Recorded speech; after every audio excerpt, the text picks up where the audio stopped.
In this question, you have to choose the option that includes the statements which are not the effects of parathyroid hormone.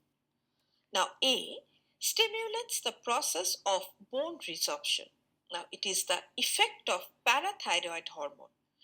PTH stimulates osteoclast activity, leading to bone reabsorption, that is, breaking down of bone tissue, which increases calcium levels in the blood.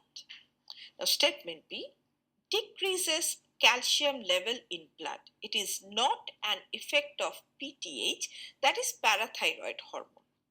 PTH increases calcium levels in blood, not decreases.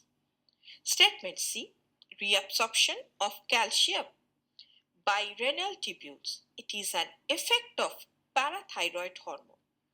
PTH promotes calcium reabsorption by renal tubules, helping to maintain blood calcium levels.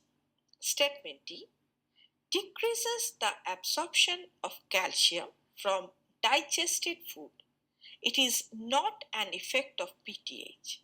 PTH actually increases the absorption of calcium from the intestines by stimulating the production of active vitamin D, that is calcitriol, which helps increase calcium absorption.